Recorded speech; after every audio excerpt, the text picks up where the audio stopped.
Hi ಸ್ನೇಹಿತರೆ, ನಮಸ್ಕಾರ. ಇಡೀ ಕರ್ನಾಟಕದ ರೈತರಿಗೆ ಗುಡ್ ನ್ಯೂಸ್.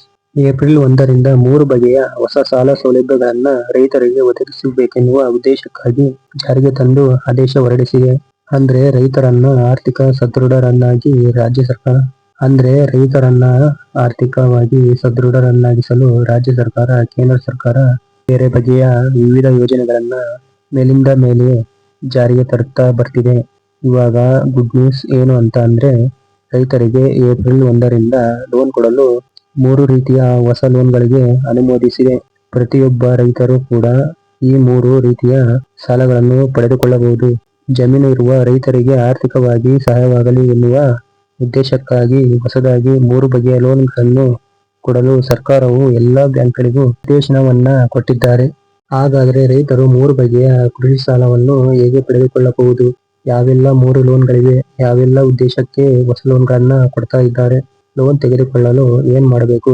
ಪ್ರತಿಯೊಂದು ಮಾಹಿತಿನ ಈ ವಿಡಿಯೋದಲ್ಲಿ ತಿಳಿಸಿಕೊಡ್ತೀನಿ. ಸರ್ಕಾರವು 3 ರೀತಿಯ ಹೊಸ ಲೋನ್ಗಳನ್ನ ಜಾರಿಗೆ ತಂದಿದೆ. ಅವು ಯಾವುವು, ಹೇಗೆ ಪಡ್ಕೊಳ್ಳೋದು, ಯಾವೆಲ್ಲ ಬ್ಯಾಂಕ್ಗಳಲ್ಲಿ ಕೊಡ್ತಿದ್ದಾರೆ ಅಂತ ಎಲ್ಲ ಸಂಪೂರ್ಣ ಮಾಹಿತಿನ ತಿಳಿಸ್ಕೊಡ್ತೀನಿ. ವಿಡಿಯೋನ ಕೊನೆವರೆಗೂ ನೋಡಿ. ನೀವು ರೈತರಾಗಿದ್ದರೆ ರೈತರ 3 ಬಗೆಯ ಲೋನ್ಗಳನ್ನ ಜಾರಿಗೆ ತಂದಿರೋದು ಇದು ಸರ್ಕಾರದ ಒಳ್ಳೆಯ ಕೆಲಸ ಎನ್ನುವ ನಿಮ್ಮ ಅಭಿಪ್ರಾಯವಾಗಿದ್ರೆ ತಪ್ಪದೆ ವಿಡಿಯೋನ ಶೇರ್ ಮಾಡಿ, ಹಾಗೆ ಲೈಕ್ ಮಾಡಿ. ಕೃಷಿ ಸಾಲವನ್ನ 3 ವಿಧಗಳಾಗಿ ವಿಂಗಡಿಸಲಾಗಿದೆ. ಮೊದಲನೆಯದು ವಾರ್ಷಿಕ ಬೆಳೆ ಸಾಲ. ರೈತರಿಗೆ ಸಿಗುವ ಸಾಮಾನ್ಯ ತುರ್ತು ಸಾಲವಾಗಿದೆ. ಬೆಳೆ ಬೆಳೆಯೋಕೆ ಬೇಕಾದ ಬೀಜ, ಗೊಬ್ಬರ, ಕೂಲಿ ವೆಚ್ಚಗಳಿಗೆ ಇದನ್ನ ನೀಡಲಾಗುತ್ತದೆ. ಬಡ್ಡಿ ದರ ಸಾಮಾನ್ಯವಾಗಿ ಸಾಲಕ್ಕೆ 4% ಬಡ್ಡಿ ಇರುತ್ತದೆ.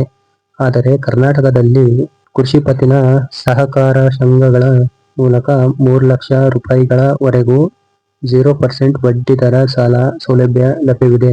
ಬೇಕಾದ ದಾಖಲೆಗಳು: ಆಧಾರ್ ಕಾರ್ಡ್, ಜಮೀನಿನ ಪಹಣಿ ಮತ್ತು ಬ್ಯಾಂಕ್ ಅರ್ಜಿ ನಮೂನೆ. ವಿಶೇಷತೆ: ಪ್ರತಿ ವರ್ಷ ಸಾಲವನ್ನ ನವೀಕರಣೆ ಮಾಡೋದ್ರಿಂದ ರೈತರಿಗೆ ಹೆಚ್ಚಿನ ಅನುಕೂಲ ಆಗುತ್ತದೆ. ಎರಡನೆಯದು ಮಧ್ಯಮ ಅವಧಿಯ ಸಾಲ. ಜಮೀನಿನಲ್ಲಿ ಸಣ್ಣ ಪುಟ್ಟ ಕೆಲಸಗಳನ್ನು ಮಾಡಲು ಈ ಸಾಲವನ್ನು ಕೊಡಲಾಗುತ್ತದೆ. ಇದರ ಉದ್ದೇಶ: ಪೈಪ್ಲೈನ್ ಅಳವಡಿಕೆ, ಬಾವಿ ತೋಡುವುದು, ಕೃಷಿ ಉಪಕರಣಗಳ ಖರೀದಿ ಮಾಡಲು ಈ ಸಾಲವನ್ನು ಪಡೆಯಬಹುದು. ಅವಧಿ ಮತ್ತು ಮಿತಿ: ಇದು 5 ವರ್ಷಗಳ ಅವಧಿ ಸಾಲವಾಗಿದ್ದು 10 ಲಕ್ಷ ರೂಪಾಯಿ ವರೆಗೂ ಸಾಲವನ್ನು ಪಡೆಯಬಹುದು.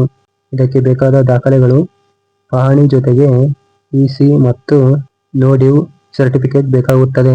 ಮೂರನೆಯದು ದೀರ್ಘಾವಧಿಯ ಸಾಲ.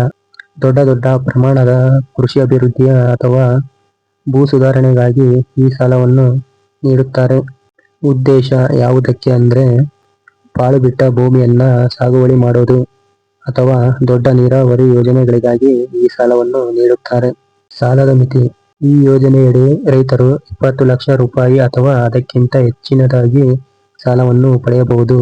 ಷರತ್ತು ಅನ್ವಯ: ಸಾಲದ ಮೊತ್ತ ಜಾಸ್ತಿ ಇರುವುದರಿಂದ ಜಮೀನಿನ ಸಂಪೂರ್ಣ ದಾಖಲೆಗಳನ್ನು ಬ್ಯಾಂಕಿಗೆ ಸಲ್ಲಿಸಬೇಕಾಗುತ್ತದೆ ಮತ್ತೆ ಜಮೀನನ್ನು ಗ್ಯಾರಂಟಿಯಾಗಿ ಇಡಬೇಕಾಗುತ್ತದೆ.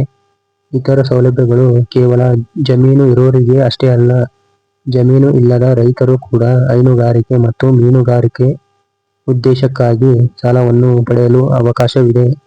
ನೋಡಿ ಸ್ನೇಹಿತರೆ, ರೈತರು ಸಾಧ್ಯವಾದಷ್ಟು ಸಹಕಾರ ಸಂಘಗಳ ಮೂಲಕ ಸಾಲ ತಗೊಂಡ್ರೆ ಬಡ್ಡಿ ರಹಿತ ಸೌಲಭ್ಯದ ಲಾಭ ತೆಗೆದುಕೊಳ್ಳಬಹುದು.